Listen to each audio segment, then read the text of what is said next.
Since first embarking on my voiceover journey, I've learned quite a few profound lessons about what not to do. That you shouldn't waste time arguing with people on Facebook groups about which microphone they like. That the voiceover realm might not necessarily be the most reputable platform out there, and that dubbing German porn might not necessarily be that good for your reputation in general. But apart from these profound takeaways, what other tips might I give myself? Indecision can be debilitating when starting any new career. There can be so much new information out there, it's difficult to know where to begin or what to prioritize. And I know that I definitely wasted a lot of time going along dead ends or making very obvious mistakes that really wasted a lot of time, money, and energy as a result. And I grant, while failure is definitely an essential part of the process, as I've already covered in this video here, there are 5 key lessons that I would definitely go back in time and tell myself if I could when starting out. And so, in the absence of having a time machine, I'm going to tell you them instead. My first tip is a pretty essential performance-related one, and that is always to make sure that you're talking to one specific person, regardless of what type of voiceover project that you're actually working on. If you make your voiceover delivery specific and rooted in one person's reaction, then it's going to make it more personal. And to go alongside that as well, I would say practicing doing voiceover with a smile and seeing how that warm quality basically goes from outside in can be essential in being able to establish a real connection with the listener.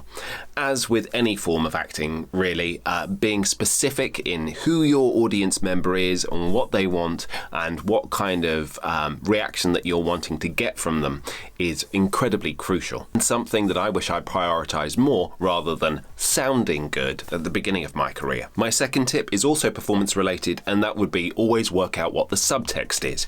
So a car commercial is never really about the car that you're selling, it's about the lifestyle that you'll want to portray, that it gives an access to for the person who wants to buy it. Go on an adventure of a lifetime. On a road to discovery. The same would go if you're working for an explainer video. You're not just imparting information, but it's because you want to make a difference to the person who's listening in terms of their lives. What do they need to know and why? And again, understanding the importance of the subtext running underneath, why what you're saying is important in the first place, is really crucial in terms of giving the best voiceover that you can. My third tip would be to work from a place of relaxation.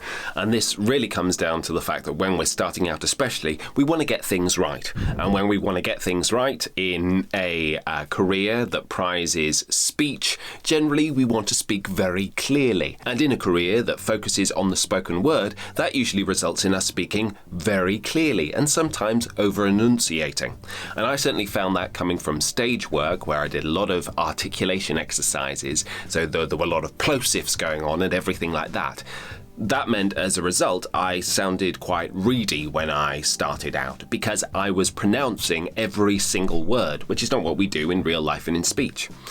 Of course, the other thing, as coming from a trained actor that's been drummed into me for years, is that your best performance comes from a state of relaxation. You have to be prepared, but then you need to let everything go. And that, I think, is really the crucial aspect. Do your warm-ups, work on technical aspects that you personally need to address, but then when it actually comes to stepping up to the performance, you need to try and come from a process of relaxation. So again, focusing on the message, the connection, and the audience, and not on your physical, your technical execution. My fourth tip is a pretty inevitable one, which is don't record your demos too soon. I know I certainly did, and I would say probably the first 3 commercial demos that I recorded in the early mid-2000s were absolute and utter trash. And while most voice actors are a bit more streetwise in doing their due diligence with demo producers now, it's still something to be mindful of. You really need to focus on your coaching and your mastery of a particular genre first before you go and actually pay the money for a demo,